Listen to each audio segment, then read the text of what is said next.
अस्सलाम वालेकुम नाज़रीन, मैं हूं अरसलान खोकर। आप देख रहे हैं PSL 11 प्ले फील्ड के तहत स्पेशल ट्रांसमिशन। मज़ेदार मैचेस का सिलसिला जारी है। कराची लेग का आगाज़ हो गया। पेशावर ज़ल्मी और Hyderabad Kings HHK Hyderabad Houston Kingsman का मैच हुआ और हैदराबाद ह्यूस्टन किंग्समैन ने कल काफ़ी टफ टाइम दिया पेशावर ज़ल्मी को। थोड़ा सा बिल्कुल आखिरी ओवर में स्कोर बहुत ज़्यादा था, 15 स्कोर मुझे लग रहा था कि बच सकता है और second last over Mohammed Ali ने बहुत अच्छा किया। मुझे थोड़ी सी खुशी हुई कि आप देखेंगे तो पिच बिहेवियर बिल्कुल डिफरेंट नज़र आया लाहौर से। ये एक अच्छी चीज़ है, जब आप दो जगह पर मैचेस खेलते हैं कम से कम पिच बिहेवियर तो डिफरेंट नज़र आए। अगर वहाँ भी इसी तरह के मैचेस होते, बॉलर के लिए कोई ऑप्शन ना होता, बैटिंग स्किल्स टेस्ट ना होती तो मज़ा ही ना आता। कल का मैच बड़ा लो स्कोरिंग और बहुत फंसा हुआ रहा। 145 करना मुश्किल हो गया पेशावर ज़ल्मी के लिए। 6 खिलाड़ी उनके भी आउट हो गए, सारे मुस्तनद खिलाड़ी चले गए, समद भी आखिर में आउट हो गए और बिल्कुल आखिर में जाकर जो आमिर जमाल हैं वो और दूसरे खिलाड़ी उनके साथ खड़े थे, उन्होंने आखिर में स्कोर कर लिया। तो बस ये बड़ी मुश्किल से ही हुआ और आखिरी ओवर में हुआ। अगर हुनैन शाह वो चौका ना खाते इफ्तिखार के हाथों तो शायद मामला डिफरेंट हो जाते और इफ्तिखार ने फिर उनको वो छक्का और वो सारा कुछ करके तो मामला डिफरेंट कर दिए। इफ्तिखार ज़ाहिर एक मुस्तनद खिलाड़ी हैं और लंबे अरसे से पाकिस्तान क्रिकेट टीम और डोमेस्टिक और PSL का हिस्सा है, तो बहरहाल उन्होंने अपना तजर्बा भी इस्तेमाल किया, पैनिक नहीं किया। सबसे अच्छी बात है पैनिक नहीं किया, आराम से सिंगल करते रहे। 15 भी आखिरी ओवर में हुआ, बट अच्छा क्लोज मैच हुआ। हैदराबाद के लिए पहली जीत उनके करीब थी, बस करीब थी, लेकिन वो जीत का मज़ा चख नहीं पाए। आज भी 2 मैचेस और आपके सामने ही है ये मामला। हम ज़रा ओवरऑल PSL पे कुछ खिलाड़ी हैं, स्पेशली उनकी परफॉर्मेंसेस पे, कल के मैच पे बड़ी डिटेल गुफ्तगू करेंगे। हमारे साथ मौजूद हैं मुश्तबा हसन, स्पोर्ट्स जर्नलिस्ट भी हैं, क्रिकेट एक्सपर्ट भी हैं। बहुत शुक्रिया मुश्तबा। अहमद हमाद सिद्दीकी साहब साबिक क्रिकेटर भी हैं, ख़ुद भी क्रिकेट प्रेजेंटर भी हैं, कमेंटेटर भी हैं, स्पोर्ट्स जर्नलिस्ट भी हैं। साथ ही साथ नूरिश खान क्रिकेट प्रेजेंटर हैं, स्पोर्ट्स जर्नलिस्ट हैं, हमारा रेगुलर हिस्सा भी है। बहुत शुक्रिया, तीनों हमारे साथ मौजूद हैं। मुश्तबा, कल का मैच बड़ा अच्छा था। हैदराबाद पहला मज़ा चखने ही वाली थी जीत का, लेकिन बस वो करीब से निकल गई जीत उनके। बहुत शुक्रिया अरसलान भाई। मेरे ख्याल से कल का मैच PSL के लिए एक बड़ा अच्छा मैच था कि इस तरह का मैच, एक लो स्कोरिंग मैच और फिर इतना टफ टाइम पर लास्ट बॉल तक गया और लास्ट बॉल में भी मुझे लग रहा था कि शायद वो रन आउट हो जाए और हैदराबाद का ये मैच कहीं सुपर ओवर में चला जाए तो मज़ीद अच्छा हो सकता था।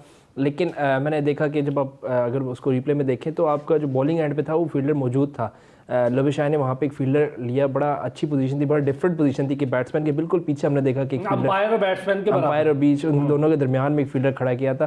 तो अगर थ्रो बॉलिंग एंड पे होती तो शायद वो रन आउट हो जाता और एक चांस बन जाता, लेकिन खैर वो इंतहाई करीब, लेकिन फिर भी so close but yet so फार।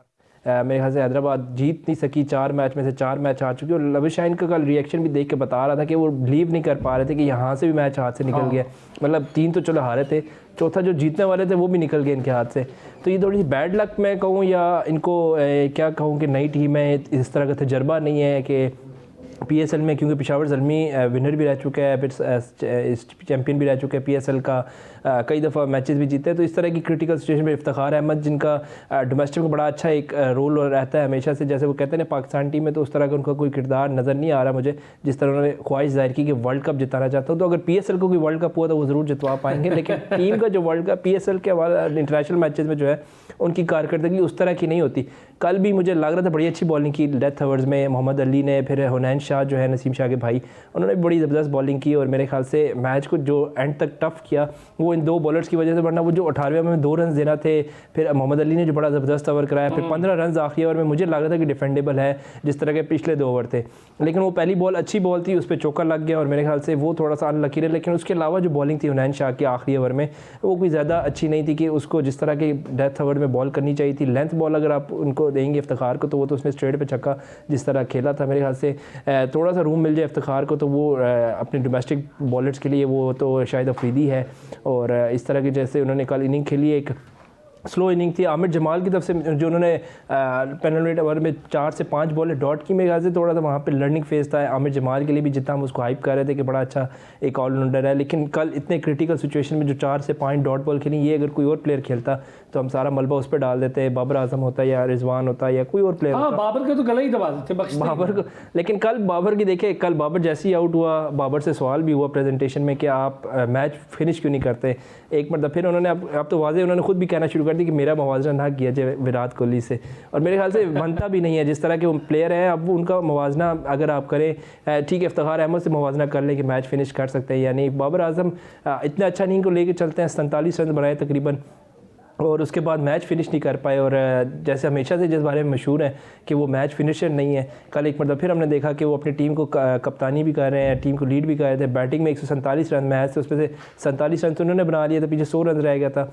अच्छा होता कि मैच को फिनिश इसी स्ट्राइक रेट से, जिस तरह अपने नॉर्मल नेचुरल स्ट्राइक रेट उससे खेलते रहते और मैच को इतना डीप लेके जाते कि एंड तक आखिरी ओवर में खुद होते, तो ये सारी सूरत पैदा ही नहीं होती। लेकिन इस सारा में मैं क्रेडिट दूंगा हैदराबाद को, HK, क्योंकि हांगकॉन्ग भी लिखा जाता है ना ये हैदराबाद किंग्स में। और दूसरा बाबर आजम को भी थोड़ा क्रेडिट दूंगा कि उसने मैच को थोड़ा सा आउट होकर इंटरेस्टिंग किया, वरना जब तक बाबर क्रीज पे था तब तक मैं हैदराबाद को फेवरेट समझ रहा था। चल एक अच्छा काम हो गया कि आउट हुआ तो इंटरेस्टिंग हो गया। अच्छा अहमद भाई, ये चीज़ बड़ी इंपॉर्टेंट होगी कल के मैच के लिए कि बिल्कुल आप करीब गए, सारा कुछ ठीक जा रहा था, मेरा ख्याल है सारे खाने टिक थे, बस वो आखिरी ओवर वहाँ से थोड़ा सा मसला हो गया। हुनैन ऑब्वियस है कि वो इतना एक्सपीरियंस बॉलर नहीं है, अभी बच्चा है, टाइम लगेगा। हालांकि उसने 17वां ओवर बहुत अच्छा, उससे पहले के ओवर बहुत अच्छे, 18वां 19वें ओवर में बड़ा मज़ा आया हमें, मोहम्मद अली ने कमाल का 19वां ओवर किया, और बड़ा ही इंपॉर्टेंट क्रूशल टाइम था जब मोहम्मद अली ने बिल्कुल अलाउ नहीं किया प्लेयर्स को, और दोनों प्लेयर बैट्समैन भी हैं, उनको अलाउ नहीं किया। तो अच्छा रहा कल का मैच, बुरा नहीं रहा हैदराबाद के लिहाज से। पहले एंड की बात कर रहे हैं, फिनिश की बात कर लें या पहले ओवरऑल पूरे मैच की बात करें? आप फिनिश पे बात कर लें पहले, फिर ओवरऑल पे भी कर लेंगे। राइट, फिनिश बिल्कुल मैं कहूंगा कि बड़ा इंटरेस्टिंग हुआ। जब आप वन आफ्टर अनदर यॉर्कर की ट्राई करते ना, तो उसमें रिस्क का मार्जिन भी काफी होता है। ऑब्वियसली बेस्ट ऑप्शन भी वही है कि आप यॉर्कर करें और वहां से आपको विकेट भी मिलती है, डॉट बॉल भी मिलती है, लेकिन हल्की सी आपकी मिस्टेक हो जाती है ना, जो जिस तरह हमने देखा। अगर आप एक मिसाल आपको दे देता हूं, 1986 ऑस्ट्रेलिया कप, जावेद मियांदाद का यादगार छक्का आपको याद होगा सर। अच्छा, जावेद मियांदाद ने बहुत सारे इंटरव्यूज में, बहुत सारे शोज में बताया कि उन्होंने किया क्या वहां पे, और उन्हें पता था कि चेतन शर्मा जो यॉर्कर करेंगे तो वो क्रीज में एक स्टेप पीछे चले गए, एक स्टेप पीछे चले गए, जहां पे वो यॉर्कर कर रहे थे वो उनके लिए हाफ वॉली बन गई। सेम किया इफ्तिखार ने भाई, उनको यॉर्कर पे यॉर्कर, वो दोनों सोच रहे थे कि स्विच शॉट खेले, पैडल शॉट खेले, नहीं कोई भी एग्जीक्यूट नहीं होता, तो उन्होंने आखिर में यही किया। लक भी थी उनकी कि वो एक स्टेप पीछे गए, क्रीज में थोड़ा डीप गए, यॉर्कर उसने वहीं पे किया, लेकिन वो हाफ वॉली बन गई, जो उसने छक्का मार दिया डाउन द ग्राउंड, जो उसकी स्ट्रेंथ है इफ्तिखार की।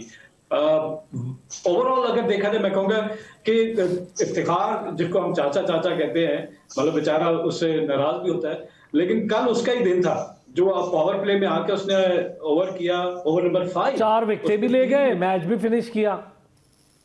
एक ही ओवर में 3 विकेटें अगर कोई बॉलर ले ले तो मैच तो वहां सील कर देता है, क्योंकि वो बैकबोन ऑफ मिडिल उसने वहां पे तोड़ दी थी। ओवरऑल 21 रन देके 4 विकेटें, बहुत अच्छा परफॉर्मेंस। 6 विकेटें गिर जाती हैं 2 रन पे, तो एक टीम में बमुश्किल 20 ओवर भी ना खेल पाई। 18.2 ओवर में 145 रन, जो कि पार टोटल नहीं है, डिफेंडेबल टोटल नहीं है। आप जितनी भी अच्छी, वो तो हमने देखा कि एंड में हमारी टीमें, हमारे प्लेयर खुद से ऐसे मैचेस को इंटरेस्टिंग बना देते हैं कि जब तक बाबर आजम खेल रहे थे उसके साथ, माइकल ब्रेसवेल के साथ, तब तक मैच बहुत आसान था, आराम से खेल रहे थे। उसके बाद फरहान यूसुफ भी आए, वो भी बहुत अच्छा खेल रहे थे, उन्होंने आते साथ बेशक 15 रन किए, लेकिन चार्ज किया, थोड़ा मोमेंटम कैरी किया, लेकिन फिर वही 2 आउट हो गए। मैं अनलकी कहूंगा फरहान यूसुफ को, जिनका लेग बिफोर अंपायर्स कॉल के ऊपर एतराज है। ये अंपायर्स कॉल में ना कहीं आपको ये देखना पड़ेगा कि मोर देन 50% अगर लग रही है या नहीं लग रही, कहीं ना कहीं इस रूल को चेंज, देखिए मार्जिनल भी है, हल्का सा क्लिप करके भी जा रहा है, अंपायर ने गलत आउट किया हुआ तो आप कहते नहीं थी अंपायर कॉल है इसलिए आउट हो गया, क्योंकि वो हल्का सा टच होके भी स्टंप्स को जा रही है। इसी तरह कुछ हमारे ऐसे प्लेयर हैं जो सीखना ही नहीं चाहते। मोहम्मद हारिस को देख लें, क्या शॉट खेली उन्होंने, एरी फेरी शॉट। मतलब इन प्लेयर्स को कितने और मौके दिए जाएंगे। मतलब टॉप ऑर्डर में बैटिंग कर रहे हैं, बैटिंग पैराडाइज है, सब कुछ बैट्समैन फ्रेंडली है, और आपसे डिलीवर नहीं होता। क्यों? आप ब्रेन ही नहीं यूज करते। जब आप ब्रेन ही नहीं यूज करेंगे तो मेरे ख्याल में ऐसे प्लेयरों को तो फौरन से पहले बाहर का रास्ता देगा। हैदर अली हो जाए, हारिस हो जाए, यासिर खान हो जाए, रिजवान जो कि नहीं कुछ कर पा रहे, साइम अयूब को भी आप शामिल करें इसमें कि आप प्राइमरीली आपकी जॉब एज ए बैट्समैन है। हाँ, आप यूटिलिटी हो जाते हैं, आप एडिशनल वैल्यू अपनी टीम को देते हैं, ठीक है, आप बॉलिंग भी कर लेते हैं, लेकिन ओवरऑल आपकी रिस्पॉन्सिबिलिटी है, अगर आप टॉप ऑर्डर में बैटिंग कर रहे हैं तो आप एज ए बैट्समैन रन करेंगे और स्टार्ट अच्छा दे करें।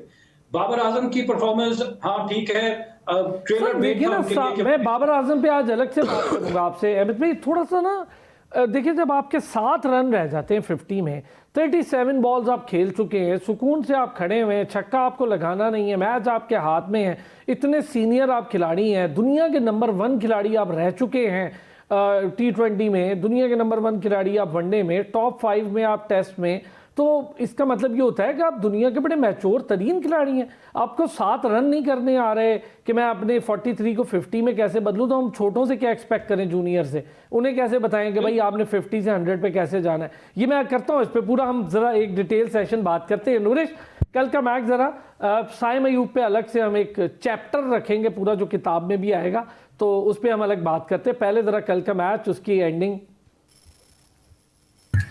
देखिए, मैंने कल ये शो पे आपको कहा था कि ये बिल्कुल भी वैसी लेग नहीं रहेगी जैसी लाहौर में थी, और वो भी हुआ। कल बिल्कुल हमें डिफरेंट देखने को मिला, क्योंकि कंडीशंस यहाँ की डिफरेंट है, बिल्कुल कंपैरेटिवली डिफरेंट है। और कल देखिए अगेन वही हुआ, स्पिनर्स का डेटा, स्पिनर्स को ज्यादा कंपैरेटिवली पेसर्स से ज्यादा सपोर्ट किया, और ये टिपिकल है कराची की पिच का। लेकिन कल एक चीज हमने और देखी कि पेसर्स इतने ज्यादा एक्सपेंसिव नहीं रहे जितने कराची की पिच है ना मशहूर है कि पेसर्स के लिए बिल्कुल भी आपके पास मौका नहीं था। कल हमने देखा कि किस तरीके से उनको वो मोमेंटम मिला। अगर थोड़ी सी और अच्छी वो करवाते, जो पेसर्स ने जो बॉलिंग कराई है उनको अगर थोड़ा सा और सिचुएशन को देख के कराते ना, और पिच को देखते, तो उसके हिसाब से हुनैन शाह की अगर मैं बात करूं तो जिस बॉल पर उन्होंने चौका खाया, थोड़ी सी अगर लाइन और लेंथ और बेहतर हो सकती थी और थोड़ा पेस ऑफ डिलीवरी वो थोड़ी सी होती ना, तो आई थिंक थोड़ा और बेहतरी आ सकती थी। अब हुनैन की मैं बात करूं, समद को उन्होंने बड़ा परेशान कर रखा था।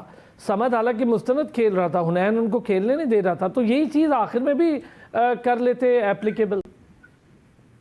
जी, वही ना, कंसिस्टेंसी की बात होती है, और सबसे इंपॉर्टेंट होता है डेथ बॉलिंग। जैसे मैं बहुत दफा कह चुकी हूँ कि ऐसे मोमेंट्स पे ना आप अंडर प्रेशर कैसे परफॉर्म करते हो ये मैटर करता है। हुनैन शाह को बस इस पे काम करने की जरूरत है। देखिए, पेस उनके पास है, everyone knows that, but pace alone is never enough, ये चीज समझने की जरूरत है।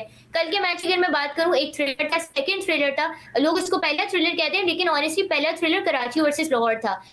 वो उसको पता नहीं क्यों इतना साइडलाइन किया जा रहा है, बट ये सेकंड थ्रिलर था PSL का, और बहुत जबरदस्त कल का मैच हुआ। It was very very amazing और बहुत जबरदस्त तरीके से। अगेन बाबर आजम पे एक क्रिटिसिज्म जो बिल्कुल जायज है, बनना भी चाहिए, वो ये कि फिनिश नहीं उन्होंने किया, उनको करना चाहिए था, रिस्पॉन्सिबिलिटी बनती है ऐसी उस पर। लेकिन एक चीज अगर हम टेक्निकली थोड़ा सा देखें ना अरसलान भाई, हैदराबाद किंग्स में देखिए, आई गेट इट कि पेशावर ज़ल्मी ने एक थ्रिलर जीता, लेकिन ये जो हम कह रहे हैं ना लो स्कोरिंग मैच था, आप देखिए ना, ये लो स्कोरिंग मैच होना नहीं चाहिए था। मैं बताती हूँ आपको क्यों। पहली इनिंग्स में जब हैदराबाद किंग्समैन बैटिंग कर रहे थे ना, 16.3 ओवर्स तक उनका स्कोर था 136, 16.3 ओवर्स तक देवर 136, और फिर 18.2 पे वो 145 पे ऑल आउट हो गए। तो मतलब with in a span of almost 1.5 overs उनकी इतनी सारी विकेट्स भी गिर गई, आउट भी हो गए, और मतलब हार्डली उन्होंने कितने, आई थिंक 136 से 145, आई थिंक 9 रन उन्होंने तकरीबन बनाए हैं। तो 9 रन के अंदर अंदर उनके सारे प्लेयर्स आउट हो गए। तो ये बहुत टेरिबल, इसको टेरिबल भी नहीं कहेंगे, बियॉन्ड टेरिबल बैटिंग कोलैप्स। मैं आपको बताऊं, दो लोग कुशल परेरा और मार्नस खेल रहे थे, दोनों सेटल थे, वो 27 पे था, वो 50 के करीब था। सही कह रहे हैं, उनके आउट होने के बाद पीछे भी कुछ नहीं बचा। फिर इनकी डेप्थ में इतनी ज्यादा बैटिंग मुझे दिखाई नहीं दे रही। इनकी डेप्थ में जो ऊपर गए हैं माज सदाकत, उनको ये समझना पड़ेगा भाई, एक मैच के खिलाड़ी नहीं बनो यार। एक मैच खेला उसके बाद खामोश बैठ गए। इन सबसे बेहतर समीर परफॉर्म कर रहा है, सोच समझ और सुलझ कर।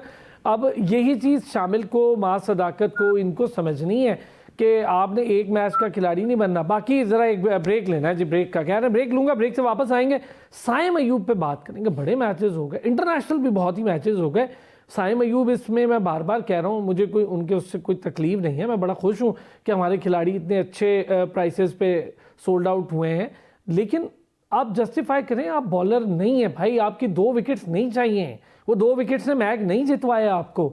अगर आपके 50 होते शायद वो आपको मैच जितवा देते, आपकी 2 विकेट वो मैच नहीं जितवा पाई, आखिर में हार गए आप। एक ब्रेक लेते हैं, वापस आते। एक बार फिर आपको खुशामदीद कहेंगे। साइम अयूब बड़ा चैप्टर है मुश्तबा, और बड़े ही लंबे अरसे से बहुत बड़ा चैप्टर है।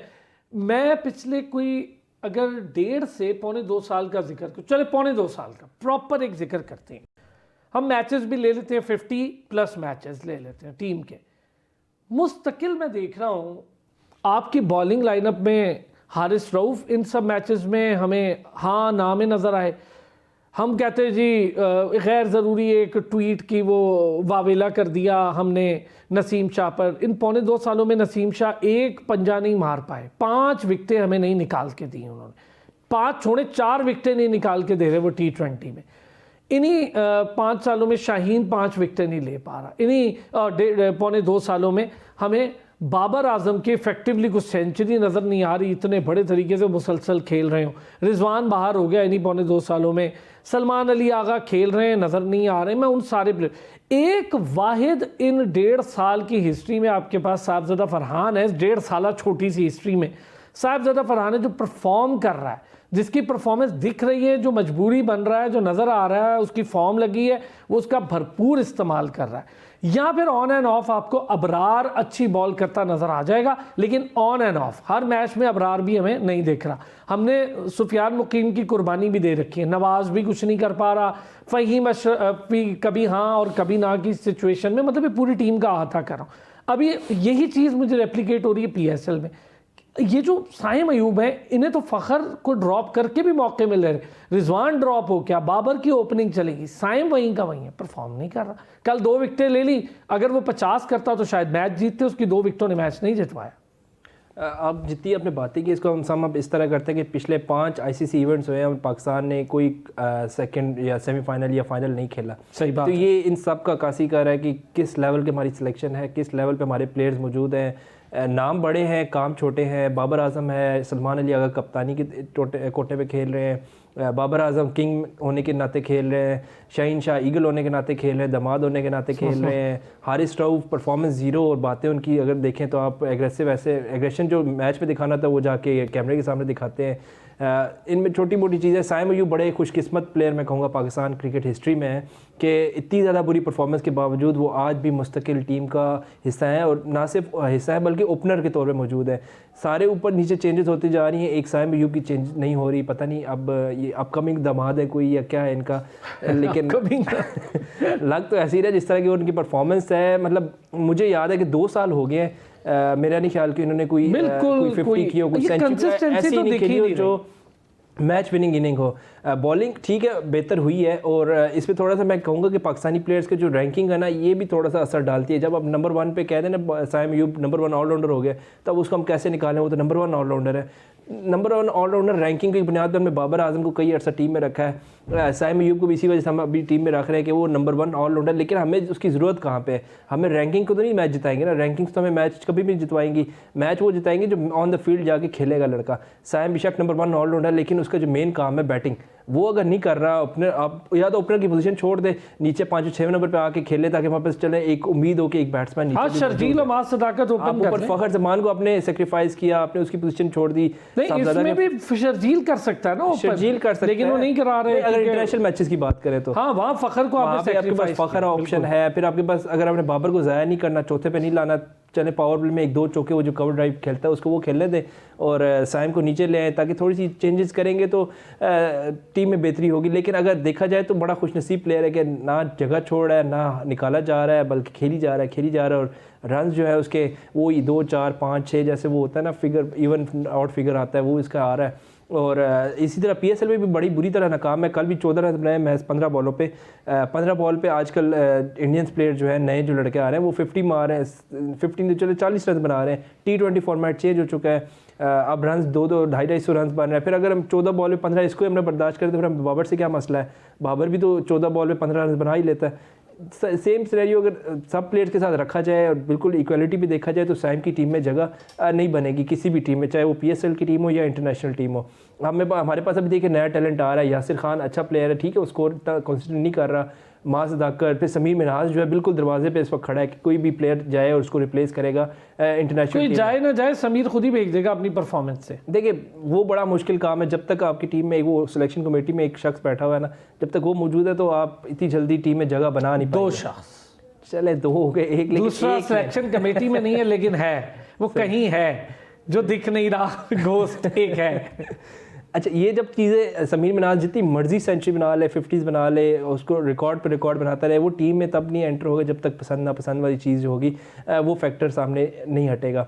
इसी तरह हम बात करते हैं कई ऐसे प्लेयर, सलमान अली आगा की कप्तानी जो है उस पर काफ़ी सवालिया निशान थे। एशिया कप में भी हमने देखा हम बुरी तरह नाकाम रहे, इंडिया से मुसलसल 3 मैच हारे।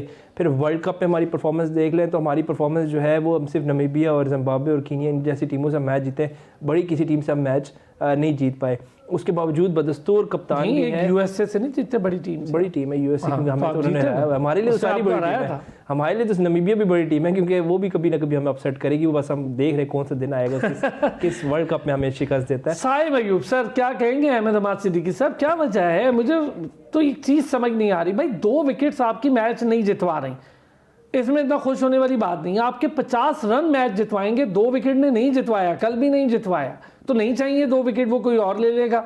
आप बैटिंग में 50-60 करते हैं, शायद वो आपको मैच जितवा दे। बिल्कुल सही कह रहे हैं, बिल्कुल। एज ए बैट्समैन आपकी प्राइमरीली जो जॉब है वो है आप टॉप ऑर्डर में ऑक्यूपाई कर रहे हैं क्रीज, तो रन्स बनाना आपकी जिम्मेदारी है। हाँ, यूटिलिटी बॉलर हैं, चले ठीक है, आप टीम का बैलेंस अच्छा कर देते हैं, लेकिन कुछ ऐसे प्लेयर्स हैं जो सिंसियर होते हैं। अब साहिबजादा फरहान से कहा कि आप विकेट कीपिंग भी कर लें साथ साथ और बैटिंग भी करें, तो उन्होंने कहा नहीं, मैं विकेट कीपिंग नहीं करूंगा, मेरी बैटिंग सफर करती है। तो साइम अयूब को यहाँ ये बताना चाहिए कि जी मुझसे तो बैटिंग सर बहुत अच्छा किया साहिबजादा फरहान ने, बिल्कुल ठीक किया। क्लैरिटी है ना, नहीं करना चाहता ना कराएं, क्यों कराना है जबरदस्ती? तो यही चाहिए साइम अयूब से भी कि भाई आप बॉलिंग नहीं करें, आपकी तवज्जो जो है वो उधर भी बट गई है, आप जहां जो सही जॉब है आपकी वो आप कर नहीं पा रहे।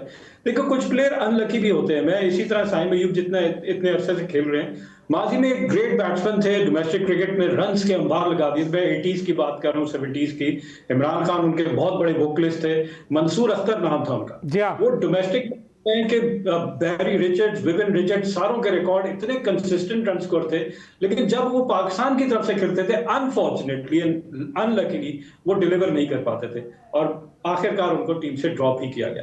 देखिए जब तक हम प्लेयर्स को ड्रॉप नहीं करेंगे उनकी परफॉर्मेंस पे और उनको खिलाते जाएंगे, ये उन पे एडेड प्रेशर होता है कि आप जब तक उसको बाहर नहीं कर देंगे ना, वो जाके अपनी कमजोरियों पे काम करे और फिर दोबारा वापस आए उन पे काम करके, तो वो आपको अच्छा प्लेयर नजर आएगा। लेकिन आप खिलाते जाएंगे तो उसको टाइम ही नहीं मिल रहा कि वो अपनी जो वीकनेसेस हैं उन पे काम करके आए। साइम अयूब देखें, सईद अनवर जब आया ना पाकिस्तान क्रिकेट टीम में, तो पहली इनिंग उसने खेली, उस वक्त इंडिया और पाकिस्तान की डोमेस्टिक क्रिकेट टीम का एक मैच होता था। इंडिया की शायद दिल्ली की टीम चैंपियन थी, पाकिस्तान की यूबीएल चैंपियन बनी थी, विल्स कप पाकिस्तान का होता है डोमेस्टिक। तो सईद अनवर पाकिस्तान के ओपनर थे, उसमें वकार यूनुस भी खेले, इंजमाम वाला, बासित अली, राशिद लतीफ, बड़ी अच्छी हमारी टीम थी यूबीएल की। और सईद अनवर ने जब बॉल को मिडल किया तो कमेंटेटर ने उस वक्त कहा कि ये क्लाइव लॉयड लग रहा है मुझे, इतना अच्छा बॉल को मिडल करना। तो आपको नजर आया कि एक प्लेयर उसमें बहुत अच्छा पढ़ने। हमें पता है कि जो पावर हिटिंग है वो सईद अनवर ने शुरू की सनत जयसूर्या से भी पहले, लेकिन उनके पास वो रेंज ऑफ शॉट्स थी। लेकिन अपनी इनिंग, जो भी कोई नया प्लेयर होता है ना, नया प्लेयर या कोई भी प्लेयर अपनी इनिंग शुरू करता है तो सीधे बैट से अपनी इनिंग शुरू है। सीधे बैट का मतलब है वी में खेलना। वी में खेलने का मतलब है कि जब आपके बैट पे मिडिल पे बॉल लगती है तो आपको बड़ा कॉन्फिडेंस आ जाता है, उसके बाद से आपको एग्जीक्यूट करनी होती है आपके जो रन स्कोरिंग ऑप्शंस होते हैं। लेकिन हमने देखा नहीं, उनके जहन में वो नो लुक शॉट जो है ना वो इतनी हावी हो गई है कि वो हर शॉट वहीं ढूंढ रहे होते हैं, बजाय इसके कि आप कहें कि चलें रन और जगह पे भी बनते हैं। सर देखिए, मैं एक चीज छोटी सी, आपका ना बड़ा बारीक लाइन है नो लुक शॉट से नो लुक बैट्समैन होने की। जब लोग देखना छोड़ देंगे ना, बड़ा मुश्किल हो जाएगा फिर उनके लिए। देखें रिजवान के साथ क्या हुआ, रिजवान बड़े सक्सेसफुल थे जब तक के दूसरी टीमों को ये नहीं पता चला कि रिजवान सिर्फ fine leg, deep mid wicket यहाँ पे शॉट ढूंढ रहे थे, ऑफ स्टंप के बाहर से भी खेल लेते हैं। सेम कर रहे हैं साइम अयूब, ज्यादातर आपको नजर आता है। फखर जमान भी यही करते हैं, उनका भी आपको आर्क अगर देखा जाए तो लॉन्ग ऑन, कॉर्नर और मिड विकेट यहीं पे रन बनाते हैं। हालांकि वो सक्सेसफुल फिर भी हैं उसके बावजूद। लेकिन बेसिक क्रिकेट की यही है कि आपको 360 डिग्री खेलना पड़ेगा। हाँ, जब आप सेट हो जाते हैं तो फिर तो आप जहां, वो कहते हैं ना, आपको फुटबॉल नजर आता है, आप जहां मर्जी शॉट लगा। साहिबजादा फरहान देखें बिल्कुल सही क्रिकेट खेल रहा है, उसका एक प्रॉब्लम था कि वो सिंगल नहीं कर पाता। आपने देखा उसने इंप्रोवाइज किया इस चीज को। अब वो जल्दबाजी नहीं करता, 50 के बाद रुक जाता है और स्लो गेंद भी खेल लेता है, सुकून से खड़ा होता है, स्कोर करता है और कोशिश करता है फिनिश करूं। एक और चीज, अब आपने कहा ना 50 के बाद रुक जाता है, हमारे प्लेयर जो है ना अपना 50 करके जाया कर देते हैं। मतलब मैं यंगस्टर्स की बात करूं, मां सदाकत की, शामिल हुसैन की बात कर लें, यासिर खान की बात कर लें, 150 उन्होंने भी कर दिया। लेकिन 50 करके आपकी जिम्मेदारी नहीं खत्म होती, क्योंकि आप ऑलमोस्ट 60% बॉल जो है 20 ओवर्स की वो कंज्यूम कर चुके होते हैं। उसके बाद आप कैसे कि वो प्लेयर जो नया है वो आते साथ बाकी 40% में उसी रफ्तार से रन बना दे, नहीं है पॉसिबल। अब आपकी जॉब है कि अब आप मैच को फिनिश करके दें। मैं हमेशा से कहता हूं, टेस्ट क्रिकेट की मिसाल देता हूं कि बैट्समैन अगर सेंचुरी करता है तो ग्रेट बैट्समैन यही करता है कि सेंचुरी के बाद दोबारा से गार्ड लेगा। वो अपने आप को ये मेंटली बता रहा होता है कि जॉब सही बात है, डन, मैंने अभी पूरा मैच फिनिश करना है। अच्छा, यही चीज जरा हम इस पे बात करते हैं। बाबर के हवाले से हमारे पास हमेशा ये रहा है जी, क्लासिक बैट्समैन है, एक भरपूर मुकम्मल बैट्समैन है, जो मिडिल भी खेलता है, सब कुछ करता है, फुटवर्क के फ्लॉज नहीं है, उसकी बॉडी का कोई मसला नहीं है। हत्ता कि ये हाल हो गया, एक टाइम आया कि हार्वर्ड यूनिवर्सिटी में उसकी खेलने की पूरी बॉडी स्ट्रक्चर के हवाले से वो फिजिक्स के चैप्टर में बताया गया जी कि इतना परफेक्शन है, शॉट में पाँव यहाँ निकलता है, बॉल यहाँ गिरती है, इतना एंगल होता है, सब कुछ। तो एक बड़ी अच्छा लगता था हमें सुन के। बाबर ने भी अपने के ऊपर काम करना शायद छोड़ दिया और पीआर पे ज़्यादा लग गया, तो मामला वहाँ उस पर करते हैं एक पूरा बात। पहले ज़रा नूरिश, साइम अयूब क्या मामला है? देखिए, सिर्फ बॉलिंग मसला नहीं है कि बॉलिंग पे तवज्जो है। साइम अयूब बैटिंग जब कर रहे होते हैं ना, तो यहाँ तो मुझे लगता है कि वो बिल्कुल ही ऐसे आए हैं, बस जो होगा देखा जाएगा, या फिर वो ऐसे आते हैं कि जिधर बॉल पड़ेगी मार दूंगा। देखिए, ये टेम्परामेंट का इशू है, और ये इशू अगर आप देखें, रिजवान जब नए नए आए थे तब उनके साथ इशू था, और अब वही पुराने वाले जब नए रिजवान जब नए नए आए थे तो अभी भी हमें उनकी वही झलक नजर आ रही है। लगता है कि वो मतलब ऐसा लग रहा है नए नए आए हैं, उसी अंदाज में रिजवान भी खेलने लग गए। हालांकि बीच में अच्छी खासी कंसिस्टेंसी सेट हो गई थी। फखर की भी यही अभी बात हुई थी। साइम की मैं बात करूँ ना, साइम कप के साथ भी यही है, कंसिस्टेंटली जो है ना वो परफॉर्म नहीं करी। इनफैक्ट मैं आपको यहाँ पे एक रेफरेंस और देना चाहूंगी। कल ही मेरी एक यूके के इंटरनेशनल क्रिकेटर से ऑनलाइन पॉडकास्ट हो रही थी, उनसे मैंने इसके सवाल किया था कि आपको क्या लगता है कि, क्योंकि देखिए काउंटी में जिस तरह से जिमी एंडरसन ने परफॉर्म किया विद द बॉल, और फिर जिस तरह से मैट क्रिशली परफॉर्म करे, तो उनका भी यही कहना था कि ये लोगों को सीखना चाहिए कि जिमी एंडरसन 43 की एज में आके अभी मॉडर्न डे क्रिकेट में कितनी अच्छे से अडेप्ट कर पा रहे हैं। तो ये चीज हमारी यंगस्टर्स को सीखनी चाहिए, और चाहे वो बैटिंग हो या बॉलिंग हो। लेकिन ये वो एक आइडियल इस वक्त बने हुए हैं सारे यंगस्टर्स के लिए कि इतनी मॉडर्न डे क्रिकेट, इतनी चेंज जिस टाइम पे उन्होंने क्रिकेट खेली थी, बहुत चेंज हो गई है क्रिकेट, लेकिन जिस तरीके से वेल अडेप्ट किया है, इसको देखना चाहिए। साइम अयूब के साथ भी है। साइम अयूब देखें, विकेट की दोनों तरफ एक तो खेलते नहीं है, वो एक ही तरफ सैचुरेटेड रहती है। मैं यही पॉइंट बोलने वाली थी, अभी इन्होंने जो है ना बहुत जबरदस्त ब्यूटीफुली इसको जो है ना डिफाइन किया कि उनके 2-3 एरियाज हैं जिनमें वो जो है ना टारगेट करके खेलते हैं, लेकिन वो इस तरह से खेले होते हैं कि लोगों को लगता है कि पता नहीं कितनी इनोवेशन उसमें आ गई है। शॉट्स उनके पास है, वेराइटी ऑफ शॉट्स है, लेकिन उनको समझ नहीं आ रहा कब कौन सा शॉट एग्जीक्यूट करना है, कौन सी डिलीवरी पे एग्जीक्यूट करना है। बस उनको ये होता है कि मुझे, वो इस चीज को समझ नहीं पा रहे कि एक अच्छा बैटर ये नहीं होता कि जो ज्यादा छक्के चौके लगाए या जो है ना हर बॉल पे छक्का चौका मारे या बाउंड्री मारे, बल्कि एक अच्छा बैटर ये होता है जो 2 फेजेस में अपनी जो है ना आज से 2 फेज, बल्कि 2 भी नहीं 4 फेजेस में जो है अपनी इनिंग्स को स्कैटर करो। वो किस तरह, पहला फेज आपका वो होना चाहिए कि आप पहले 25 रन कैसे बनाते हो, फिर अगले 25 रन कैसे बनाते हो। ये आपकी जब 50 तक बिल्डअप हो जाएगा, उसके बाद आप मोमेंटम गेन करो, उसके बाद आप हार्ड हिटिंग करो, उसके बाद आप सेट हो जाते हो इतना पिच पे कि बॉल आपके नेचुरली आती है और आप आपके ग्रूव में आती है, और आप उसी तरीके से उसको खेलते हो, अपने ग्रूव में आके खेलते हो। ये नहीं कि डिफिकल्ट बॉल है तो आप उस पर जो है ना चक्का चौका लगाने की कोशिश करो, अपने कंफर्ट जोन में आके खेलना होता है। कंफर्ट जोन बनाना पड़ता है। ऐसा नहीं होता कि अगर बॉल की हाइट बहुत ज्यादा है तो आप उस पर जो है ना, मतलब अगर कोई शॉर्ट पिच डिलीवरी है तो आप उस पर अटेम्प्ट करो कि आपको जो है ना वो बिल्कुल चक्के चौके के लिए बजाय, ऐसा नहीं होता। आपको अपने ग्रूव में आके खेलना पड़ता है, और एक अच्छा बैटर वही होता है जो इसको विद टाइम बनाता है। और एक अच्छा बैटर वो होता है जो अपनी ट्रेनिंग जब देखे कि मुझसे नहीं कुछ हो पा रहा, तो इम्प्रोवाइजेशन के लिए अपनी ट्रेनिंग पर तवज्जो देना शुरू कर दे, ना कि आप सोशल मीडिया की पीआर के लिए कुछ काम। ये इससे बड़ा बाहर आ सारे खिलाड़ी में। एक ब्रेक लेनी है नूरिश, ब्रेक से आते हैं ज़रा बाबर आजम पर भी बात करेंगे, और हम ज़रा बात करेंगे तमीम इकबाल बांग्लादेश क्रिकेट बोर्ड के प्रेसिडेंट के तौर पर आए हैं, और आते ही उन्होंने बड़ा कदम उठाया है। उन्होंने क्रिकेटर्स की तनख्वाहें और डेलीज़ ये सारा कुछ बढ़ा दिया है, और कॉन्ट्रैक्ट में भी तब्दीलियाँ कर रहे हैं, क्योंकि ख़ुद क्रिकेटर है ना, वो समझते हैं चीज़ों को। अच्छा कदम है, और मुझे लग रहा है बांग्लादेश की टीम ठीक है, वहाँ पे कुछ नया टैलेंट मुझे अच्छा लगा, उस पर कुछ वर्कआउट करेंगे तमीम इकबाल जैसे खिलाड़ी तो और बेहतर हो जाएगा। ब्रेक लेते हैं, वापस आते हैं, इस पर भी बात करते हैं। एक बार फिर खुश आमदीद कहेंगे जी। मुश्तबा, पहले ज़रा इससे पहले बाबर आजम वगैरह पर बात करें। बांग्लादेश में नए सदर आए, तमीम इकबाल, बड़ा अच्छा उनका क्रिकेटिंग करियर है, बड़े अच्छे बैट्समैन रहे, सारा कुछ है, लेकिन कुछ तनाज़ात की जद में भी रहे बेचारे, और तब ज़्यादा रहे जब वहाँ पर एक बहुत बड़ा ऑलराउंडर मौजूद था, शकीबुल हसन, जो कि अब दोबारा ख्वाहिश कर रहे हैं मैं इंटरनेशनल खेल लूँ। पता नहीं वो कब तक खेलना चाहते हैं, ये नहीं समझ आ रहा, लेकिन बहरहाल वो ख्वाहिश कर रहे हैं कि मैं इंटरनेशनल खेल लूँ। तो क्या तमीम इकबाल के आने से कुछ तब्दीली आ सकती है बांग्लादेश के ओवरऑल सेटअप में, जिस तरह की बांग्लादेश 20-22 साल से एक ही तरह की टीम है? देखिए, हमारे पास भी तमीम इकबाल की तरह एक चेयरमैन आए थे, रमीज़ राजा, जो खुद फॉर्मर क्रिकेटर थे। तो हमें उम्मीद थी कि चले वो खुद क्रिकेट खेल चुके हैं, इस पूरे स्ट्रक्चर में मुसलसल जितने भी मैचेस होते हैं, चाहे कमेंट्री का हिस्सा हो या एज अ प्लेयर साथ रहे हैं या किसी न किसी उहदे पे साथ रहे हैं वो टीम के, कमेंट्री करें या जब वो क्रिकेट के साथ जुड़े हुए थे, तो हमें लगता था कि चीज़ों को ज़्यादा बेहतर जानते हैं। लेकिन जब वो आए तो चीज़ें थोड़ी सी मज़ीद ख़राब होना शुरू होगी। पाकिस्तान क्रिकेट डोमेस्टिक में कह लें या अपना इंटरनेशनल मैचेस में कह लें, ठीक है, इंटरनेशनल में हमने उनकी दौर में हमने वर्ल्ड कप का फाइनल ज़रूर खेला, लेकिन ओवरऑल अगर आप देखें तो जो क्रिकेटर के हल्के, वो कहते हैं कि यार वो दौर जो था वो थोड़ा सा हमें क्रिकेट से उस तरह एक्सपेक्ट जिस तरह किया जाता है उस तरह नहीं है। तमीम इकबाल खुद एक क्रिकेटर रह चुके हैं और मेरे ख्याल से बांग्लादेश की हिस्ट्री में अगर देखा जाए तो बड़े ज़बरदस्त ओपनर, और बहुत कम ऐसे ओपनर हैं बांग्लादेश के पास जो तमीम इकबाल जैसे स्टैंडर्ड है जिनका। तो वो जब खुद इस में आए तो दुआ तो यही है कि बांग्लादेश क्रिकेट बेहतरी की तरफ आए, क्योंकि हम देख रहे हैं 1999 के बाद से अब तो 2026 आ गए, तकरीबन 27 साल हम क्रिकेट देख रहे हैं बांग्लादेश की, और बांग्लादेश क्रिकेट में कोई ज़्यादा उस तरह की बेहतरी नहीं आ रही, उस तरह की परफॉर्मेंस नहीं आ रही।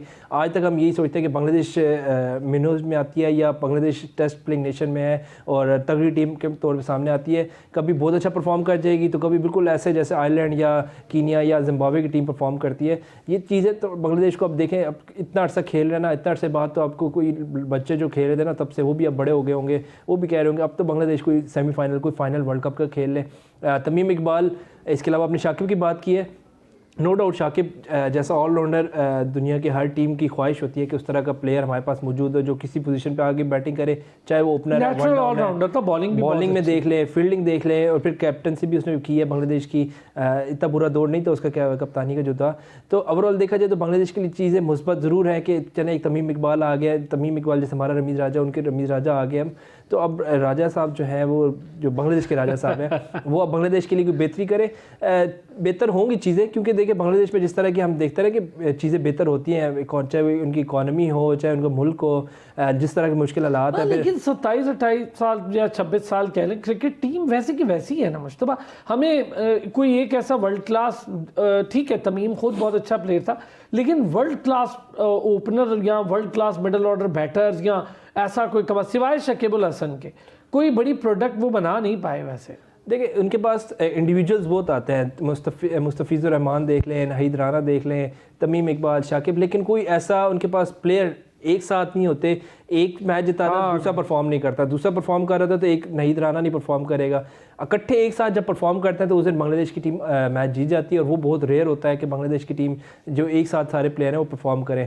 ऐसा नहीं है कि उनके पास टैलेंट नहीं है, टैलेंट इतना ही है जितना पाकिस्तान और बांग्लादेश इंडिया के पास है। उनके पास भी उसी तरह के प्लेयर हैं, उसी तरह का माइंड सेट है, और बड़े क्रिकेट से क्रेजी नेशन है बांग्लादेश जो है, क्योंकि मैंने खुद उनका दौरा जब वो पाकिस्तान ने किया था वहाँ पर जाके देखा तो एक आम T20 मैच के लिए आपका क्राउड जो होता था वो फुल 100% होता था, और ऐसे एनर्जेटिक क्राउड होता था कि लगता था जैसे कोई वर्ल्ड कप का मैच हो रहा है या कोई फाइनल सेमीफाइनल हो रहा है। तो इतना एनर्जेटिक क्राउड और उस तरह का क्राउड जो है वो डिज़र्व करता है कि उस तरह की जो परफॉर्मेंस है बांग्लादेश टीम से वो भी सामने आए। अच्छा, ये ज़रा बांग्लादेश की टीम फिर हम ज़रा अपनी पर भी बात करेंगे। हम बिला वजह बांग्लादेश जैसी टीम बनने की कोशिश की तरफ चल पड़े हैं अच्छी टीम होने के बाद, इस पर भी ज़रा बात करूँगा। अच्छा, क्या ऐसा डिफरेंट हो जाएगा अहमद अमाद भाई? आपने खेलते हुए भी देखा है तमीम इकबाल को, तमीम इकबाल बतौर कैप्टन भी आपने देखा है, शॉर्ट टाइम रहा लेकिन रहा कैप्टन भी। अब वो प्रेसिडेंट बने हैं, शकीबुल हसन खेलने की ख्वाहिश जाहिर करे भी, हालिया भी तमीम इकबाल और शकीब का एक झगड़ा मुकाया था वहाँ पर उनके फॉर्मर प्रेसिडेंट ने अपने घर में बिठाकर। तो ये चीज़ें बहुत ज़्यादा हैं। शकीब को हमने देखा, लड़के पता नहीं क्या सीखते होंगे, वो डोमेस्टिक में कभी विकेटें उखाड़ देते थे, कभी अंपायर से लड़ पड़ते थे, कभी कुछ करते थे। हालांकि वैसे अगर उनका बिहेवियर देखो, आते ही या खेल कर गए बड़ा अच्छे रहे, लेकिन जूनियर्स से थोड़ा सा उनको लगता था मैं बहुत ही कोई तोप चीज़ हूँ। लेकिन तमीम ऐसे नहीं थे, पर तमीम ने आते जो स्टेप लिया है उसमें सबसे पहले तनख्वाहें बढ़ाना है। देखें, पहले तो हम बांग्लादेश को इतना अंडररेट कर रहे हैं। पाकिस्तान आके 2 टेस्ट मैच की सीरीज बांग्लादेश पाकिस्तान में जीत कर गया है, तो हम ये नहीं, नहीं ये कर तो सकते टक्कर कि की हमसे- टीम हो गई ना। इंग्लैंड से नहीं जीता ना, ऑस्ट्रेलिया से नहीं जाके वहां पे जीता ना, उनके घर जाके, इंडिया से उनके घर जाके नहीं जीता, न्यूजीलैंड से उनके घर जाके नहीं जीता, साउथ अफ्रीका से ये तो हमारी टक्कर की टीम है ना, हम तो वो बात कर ही नहीं रहे। और अभी हम T20 भी वहां पे हार कर रहे हैं, नाहिदराना हमसे नहीं खेला जा रहा था, और अगस्त के महीने में हमने 2 टेस्ट मैच भी बांग्लादेश जाके खेलने हैं। तो अभी सब पता चल जाएगा कौन कितना बेहतर है। जहां तक तमीम इकबाल की बात हो रही है, देखिए, एक नया आप क्रिकेटर को लेकर आए हैं, चले ठीक है, वो जानता है क्रिकेट, आप उसको टाइम दें, देखते हैं वो क्या डिलीवर करता है। बांग्लादेश क्रिकेट बोर्ड के साथ उसके क्या मामला तय हुए हैं, किसी भी बोर्ड को चेक करने के लिए अगर आप वहां पे बेहतरी लाना चाहते हैं, पहले तो उसकी एसेस करेंगे कि अभी उसका स्टेटस क्या है, उसमें उसमें आप आइडेंटिफाई करेंगे कि लूप होल्स क्या है, क्या वजह है कि उनके पास अच्छा टैलेंट निकल के नहीं आ रहा, या आ रहा है तो ड्रेन आउट हो जाता है, कंसिस्टेंसी का इशू है। तो सबसे पहले इंफ्रास्ट्रक्चर जो कि ग्रास रूट लेवल है, वहां पे इन्वेस्ट करने की जरूरत है। वहां पे आप अच्छा इन्वेस्ट करेंगे, क्वालिफाइड कोचेस लाएंगे, पिचेस का स्टैंडर्ड बेहतर करेंगे। देखिए, हर मुल्क में जब तक आप पिचेस का स्टैंडर्ड बेहतर नहीं करेंगे, आपकी क्रिकेट ऊपर नहीं आएगी। मैं पिचेस का स्टैंडर्ड इसलिए कहता हूं कि आपको, हाँ, होम एडवांटेज तो है, आपको लेना चाहिए, लेकिन आप एक्सपोज हो जाते हैं जब आप दूसरे मुल्क में जाके खेलते हैं। ऑस्ट्रेलिया, वेस्ट इंडीज की हम मिसाल क्यों देते हैं कि वो, अगर अर्ली 70s 80s 90s की बात की जाए, वेस्ट इंडीज का रूल, 90s ऑनवर्ड ऑस्ट्रेलिया का रूल, कि वो हर कंडीशन में जाके आपको डिलीवर करते हुए नजर आते थे। क्यों? कि वो क्वालिटी प्लेयर्स प्रोड्यूस करते थे, उनके पिचेस का मयार बहुत अच्छा है। वो ये नहीं देखते कि हमारे पास अगर फास्ट बॉलर अच्छे हैं तो हम फास्ट पिचेस ही बनाएंगे, वो बैलेंस रखते हैं अपनी पिचेस। डोमेस्टिक क्रिकेट में मैं अभी भी यही कह रहा हूं कि T20 वर्ल्ड कप 2 साल के बाद ऑस्ट्रेलिया न्यूजीलैंड में आएगा।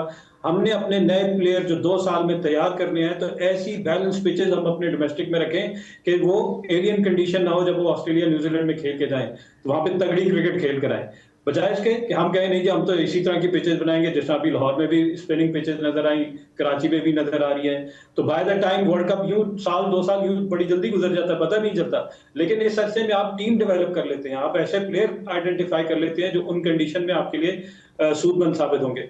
बांग्लादेश क्रिकेट हमेशा से कॉन्फ्लिक्ट तो रहा है वहां पे, अभी जो रिजीम चेंज हुई है उसके बाद कुछ ज्यादा ही हाईलाइट हो चुका है, तो थोड़ा टाइम दे दें तमीम इकबाल को, देखते हैं कि वो क्या डिलीवर करते हैं। फॉरेन देखें, ये दूध का दूध और पानी का पानी बड़ा जल्दी हो जाता है, आपको नजर हाँ, सही बात है, ये बात भी सही है। चले नूरिश, तमीम इकबाल को लेके कोई कमेंट? देखिए, अच्छा बोल्ड डिसीजन लिया है, और मैं ये कहूंगी कि अनपॉपुलर था बट नेसेसरी डिसीजन था। तमीम इकबाल ने जैसे आती जो डिसीजंस लिए हैं, अभी उनकी स्कूल क्रिकेट के हवाले से भी एक लीग लॉन्च हो रही है जिसमें उनका जो टैलेंट है वो ग्रास रूट लेवल से आएगा, तो बहुत अच्छी बात है। और तमीम की बिल्कुल बात हुई थी, लेकिन मैं यहाँ पे एक पॉइंट और ऐड करना चाहूंगी कि देखें, बांग्लादेश इतनी भी बुरी टीम नहीं है कि हम उन्हें बिल्कुल ही राइट ऑफ कर दें, स्पेशली जो उनका नया टैलेंट आ रहा है, नाहिद राना, पेस भी है, स्विंग भी है, सब कुछ उनके पास, स्मार्टनेस भी है, जो एक पेसर के पास चाहिए होती है। और मतलब वो जब बॉलिंग कराते हैं उनके पेसर्स, हम देखते हैं किस तरीके से एक चीज नूरिश, एक चीज छोटी सी ना, बिल्कुल अग्री है, वो बुरी टीम नहीं कह रहे ना। मुश्तबा भी ये बात, मुश्तबा और मेरा ये मानना है, ट्रॉफीज कितनी इकट्ठी की हैं आपने, ये बहुत ज़रूरी होता है। आपके घर में कितनी ट्रॉफीज आई हैं, कोई बड़ा टूर्नामेंट आया है, कोई ऐसी ट्रॉफी तो आप लेकर आए हैं, आपने दुनिया को बताया भाई हाँ हम यहाँ मौजूद हैं 27 साल से, तो अब हम आपको बताएंगे कि आपके लिए कितनी मुश्किल होगी। कोई टेस्ट में आपने एक आधी होम सीरीज जीत ली, पाकिस्तान से ही जीत ली, चलो जीत ली, सालों पहले आपने ऑस्ट्रेलिया को हरा दिया, चलो हरा दिया, लेकिन फिर आप 5-5, 4-4, 6-6 साल का गैप, तो ये बात है। नहीं, ये बात बिल्कुल ठीक है, लेकिन ग्रूम करती जा रही है बांग्लादेश की टीम, और इसी तरह के डिसीजंस की जरूरत है कि जिसमें जो है ना, आप जो कैपेबल लोग हैं ना, उनको आप लेके आए। तमीम इकबाल से बेहतर ऑप्शन मेरा नहीं ख्याल कोई था। इस पर क्रिटिसिज्म भी काफी हुआ है कि तमीम इकबाल को क्यों बना दिया गया। आई थिंक बेस्ट डिसीजन था, क्योंकि मॉडर्न डे क्रिकेट अगेन बात वही आती है, अब 2020 से पहले की जो क्रिकेट थी अब वैसी नहीं है, तो ये डिसीजंस लाने चाहिए, डिसीजन जरूरी है। जब इंग्लैंड जो है, इंग्लैंड ने अभी कुछ टाइम पहले, मतलब अभी हैरी ब्रूक को अपने कप्तान में, उससे पहले उन्होंने काउंटी में अगर आप देखें तो 17 साल के नौजवान को उन्होंने कप्तानी दी थी। तो डोमेस्टिक क्रिकेट में इंग्लैंड की बात कर रही हूँ, तो जब वो मतलब इस तरीके से डिसीजंस ले सकते हैं, तो बांग्लादेश बिल्कुल सही करें, अडेप्ट करें मॉडर्न डे क्रिकेट को, और इसके रिजल्ट्स पे ना वो सही बात है। चले ये इस पे अभी इंशाल्लाह सही बात है। अहमद भाई ने ठीक कहा कि आगे जाके इसको चीज़ें और बेहतर होंगी। देखें कि बाबर आजम पे अहमद भाई और हसीबुल्लाह, ज़रा बात ज़रूरी है, हसीबुल्लाह इतनी हाइप हमने क्रिएट कर रखी थी, मैंने भी, सबने, भाई बड़ा अच्छा प्लेयर है, डोमेस्टिक में स्कोर कर रहा है, मौका मिलता है हसीब स्कोर नहीं करता, क्या वजह है? हालांकि हमें एक कीपर बैट्समैन अच्छा मिल सकता है हसीबुल्लाह की सूरत में। देखिए मेंटल टफनेस का इशू आ जाता है, कोचेस की कंट्रीब्यूशन नहीं नजर आती। देखिए एक प्लेयर में टैलेंट नजर आ गया, अंडर 19 की प्रोडक्ट है, बहुत अच्छा, मैं कहूँगा बलूचिस्तान जैसे एरिया से उसका ताल्लुक है, उसके बावजूद इंटरनेशनल लेवल पे आना, पाकिस्तान के रिप्रेजेंट करना बहुत बड़ी अचीवमेंट है उसकी। ये जो हमने इतने हाई प्रोफाइल कोचेस जो हायर किए होते हैं ना, कभी इनका भी हम वो कहते हैं ना कि अकाउंटेबल करें कि इन्होंने किया क्या, इनकी कंट्रीब्यूशन क्या है पाकिस्तान क्रिकेट के लिए। एक टैलेंट आया था, वो डिलीवर नहीं कर पा रहा, तो किसका कसूर है? क्या उस टैलेंट का कसूर है या आपकी कोचिंग का कसूर है? दोनों चीज, ताकि उनका चीज पता तो चले ना कि एक इतना अच्छा प्लेयर सामने आया और हम उससे फायदा ना उठा सके। हैदर अली की भी मिसाल वही मेंटल टफनेस का इशू है, पेशेंस टेम्परामेंट का इशू है। हारिस का भी वही इशू है कि आपके पास शॉट सारे हैं लेकिन आपके पास ब्रेन ही नहीं है, आप यूज ही नहीं कर रहे, आपको पता ही नहीं है कि क्रिकेट खेल रहे हैं। ताकत का खेल नहीं है, दिमाग का खेल है। ताकत का खेल होता तो झारा और भोलू पहलवान भी क्रिकेट खेल रहे होते। तो अब आप क्रिकेट खेल रहे हैं तो अपना दिमाग लगाएं, क्योंकि दूसरा जो आपका ओपोनेंट है वो दिमाग यूज कर रहा है, वो आपको इस तरह हर बॉल पे चौका छक्का नहीं मारने देगा। तो आपको क्रिकेट समझनी पड़ेगी कि खाली चौके छक्के क्रिकेट नहीं है, सिंगल डबल की इंपॉर्टेंस है। आपको पार्टनरशिप बिल्ड करनी है। जब हम बैट्समैन की बात करते हैं, इसी तरह फास्ट बॉलर की बात कर रहे हैं कि फास्ट बॉलर क्यों आपको इंटरनेशनल क्रिकेट में जो माजी में फास्ट बॉलर होते थे उस क्लास के, उस कैलिबर के फास्ट बॉलर अब क्यों नहीं नजर आ रहे? उसका रीजन एक ही है। देखिए जो अच्छे फास्ट बॉलर है ना, वो T20 नहीं खेलते हुए आपको नजर आएंगे। मिचेल स्टार्क ने क्यों T20 ना खेलने का फैसला किया? मतलब उसने कहा कि प्रॉपर ये क्रिकेट ही नहीं है, T20 तो क्रिकेट ही नहीं है। यहाँ तो आंख बंद करके बल्ला घुमा दिया, आ गया बल्ले पे, थर्ड मैन पे भी चौका हो रहा है, छक्का हो रहा है, सामने भी। क्वालिटी क्रिकेट वो होगी आप मार के दिखाते 70s और 80s में वेस्ट इंडीज के फास्ट बॉलिंग को, तो मैं मान जाता।